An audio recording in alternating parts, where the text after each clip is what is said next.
আজকের রেসিপি হলো ফুলকপির পকোড়া। আশা করি আপনারা ফুলকপির পকোড়া বা ফুলকপির বড়া এর আগে বিভিন্নভাবে বানিয়ে থাকবেন, কিন্তু একবার এইভাবে বানিয়ে দেখুন, এটা দুর্দান্ত টেস্টি হয়। আর ভাত, ডাল বা সন্ধ্যার ইভিনিং স্ন্যাক্সে বা মুড়ির সাথে খেতে এটি অপূর্ব লাগবে। বাই দ্য ওয়ে, আমি মৌ, আপনাদের সকলকে আমার চ্যানেলে স্বাগত।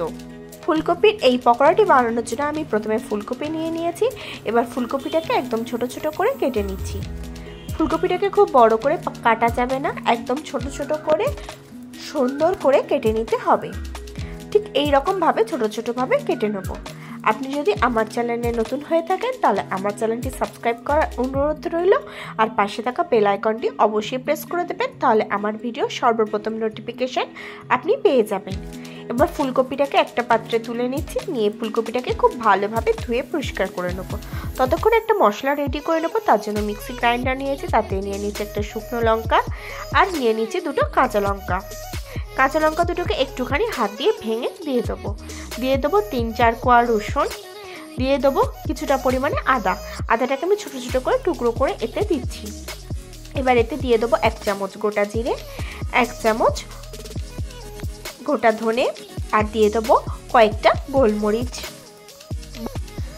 গোলমরিচ দিয়ে দিয়েছি। এবার এতে আমি দিয়ে দেবো কিছুটা পরিমাণে কসৌরি মেথি। এবার এটাকে আমি এমনি হালকা করে জাস্ট গ্রাইন্ড করে নেবো, একদম স্মুথ পেস্ট তৈরি করব না। এবার একটা পাটি নিয়েছি, তাতে আমি ধুয়ে রাখা ফুলকপিগুলো নিয়ে নিচ্ছি। এবার এতে আমি ফুটন্ত গরম জল দিয়ে দিচ্ছি, আর দিয়ে দিচ্ছি কিছুটা পরিমাণে নুন। এই নুন ও গরম জলে ফুলকপিটাকে আমি কিছুক্ষণ ঢাকনা চাপা দিয়ে রেখে দেবো। দেখুন আমি এইভাবে নেড়ে চেড়ে দিচ্ছি। এবার এটাকে ঢাকনা চাপা দিয়ে কিছুক্ষণ রেখে দেবো। 10 মিনিট পরে এটাকে আমি একটা পাত্রে ছেঁকে নেবো, তাহলে যাদের গ্যাসের সমস্যা হয় তাদের গ্যাসও হবে না, এবং যদি কোনো পোকা থাকে সেটাও বাদ চলে যাবে। ফুলকপিটাকে আমি ছেঁকে নিয়েছি। এবার এটাকে আমি একটা পাত্রে নিয়ে নিচ্ছি। এবার এতে আমি দিয়ে দিচ্ছি স্বাদ অনুসারে নুন, দিয়ে দিচ্ছি কিছুটা পরিমাণে হলুদ গুঁড়ো, দিয়ে দিচ্ছি কিছুটা পরিমাণে লঙ্কা গুঁড়ো, দিয়ে দিচ্ছি কিছুটা পরিমাণে গরম মশলা, দিয়ে দিচ্ছি একদম ছোট ছোট করে চপড করে রাখা পেঁয়াজ, সাথে দিয়ে দিচ্ছি তৈরি করে রাখা মশলার পেস্টটা। দেখুন আমি একদম ফাইন পেস্ট করে নিই। এবার দিয়ে দেবো কিছুটা পরিমাণে হিং। দেখুন আমি হিং দিয়ে দিয়েছি। দিয়ে দিচ্ছি কিছুটা পরিমাণে সাদা তিল দিয়ে এবার সবগুলোকে খুব ভালোভাবে মিশিয়ে নেব। দেখুন আমি খুব সুন্দরভাবে সব মশলাগুলোকে ভালোভাবে মিশিয়ে নিচ্ছি। আপনারা এইভাবে ফুলকপির পকোড়াটি বানান, এটি দুর্দান্ত টেস্টি হবে। সন্ধেবেলা চায়ের সাথে বা কফির সাথে যেমন খেতে সুন্দর লাগবে, তেমন ভাতের পাতে ডালের সাথেও খেতে অপূর্ব লাগবে। এবার এতে আমি দিয়ে দিচ্ছি 2 চামচ বেসন, আর দিয়ে দিচ্ছি 1 চামচ মতন কর্নফ্লাওয়ার।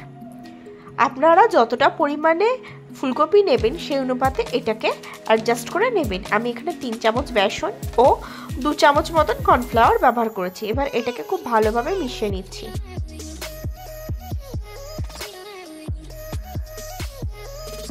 দেখুন এবার আমি সামান্য পরিমাণে জল দিচ্ছি। জল দিয়ে আবারও এটাকে খুব ভালোভাবে আমি মেশাতে থাকছি।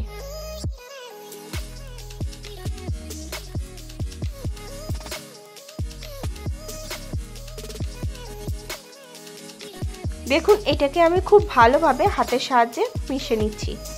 এটা খুব লিকুইডই হবে না, কিন্তু সমস্ত ব্যাটারটা এবং মশলাগুলো ফুলকপির গায়ে করতে হবে। এই রকমভাবে মশলাটাকে রেডি করতে হবে। দেখুন এইভাবে আমি হালকা করে জলের ছিটে দিয়ে এটাকে খুব সুন্দরভাবে মাখিয়ে নিয়েছি।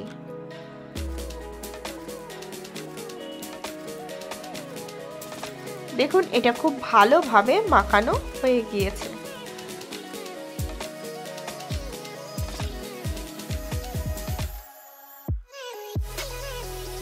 দেখুন ফুলকপিটা খুব সুন্দরভাবে মাখানো হয়ে গেছে।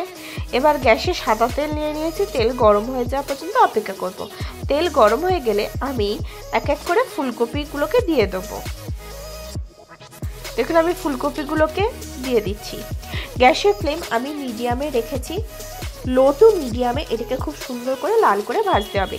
প্রথমে গ্যাসের তেলটাকে খুব ভালোভাবে গরম করে নিতে হবে, তারপর গ্যাসের ফ্লেমটাকে কমিয়ে দিয়ে কম আঁচে এটাকে খুব সুন্দরভাবে ভেজে নিতে হবে। দেখুন আমি ফুলকপিগুলো এক এক করে দিয়ে দিচ্ছি। একদিকটা ভাজা হয়ে গেলে হালকা করে একটুখানি উল্টে পাল্টে দেবো। এইভাবে উল্টে পাল্টে আমি সমস্ত ফুলকপিটাকে খুব সুন্দরভাবে ভেজে নেব। এইভাবে ফুলকপির পকোড়া বানালে ফুলকপির পকোড়া যেমন সুন্দর টেস্টি হয় তেমন খেতে হয় দুর্দান্ত সুস্বাদু।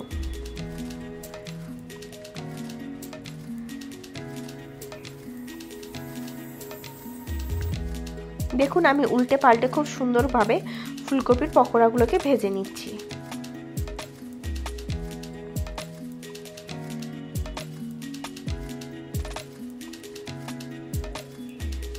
দেখুন এইভাবে সমস্ত ফুলকপির পকোড়াগুলোকে খুব সুন্দরভাবে লাল করে ভাজা হয়ে গেছে। এইভাবে যখন খুব সুন্দর করে ফুলকপির পকোড়াগুলোকে ভাজা হয়ে যাবে তখন আমি আস্তে করে তেল থেকে এই ফুলকপির পকোড়াগুলোকে তুলে নেব। নিয়ে খুব ভালোভাবে তেল ঝারিয়ে নেব। দেখুন আমি খুব ভালোভাবে তেল ঝারিয়ে নিয়েছি।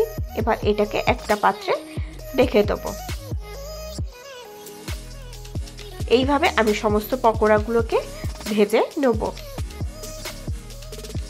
এবং গরম গরম পরিবেশন করে দেবো চা, কফি বা ভাত ডালের সাথে। দেখুন কত সহজে ইজিলি তৈরি হয়ে গেল আজকের এই রেসিপি ফুলকপির পকোড়া। আপনারা বাড়িতে একবার অবশ্যই এই পদ্ধতিতে ফুলকপির পকোড়াটি বানান। এটি যেমন হয় টেস্টি তেমন হয় দুর্দান্ত স্বাদে। আর ছোট থেকে বড় সকলে চেটে পুটে খাবে। আশা করি আজকের ভিডিওটি আপনাদের ভালো লেগেছে। যদি ভালো লাগে তাহলে অবশ্যই লাইক করবেন, কমেন্ট করবেন, শেয়ার করবেন আর আমার চ্যানেলটি অতি অবশ্যই সাবস্ক্রাইব করে নেবেন এরকম নিত্য নতুন রেসিপি সবার আগে পাওয়ার জন্য।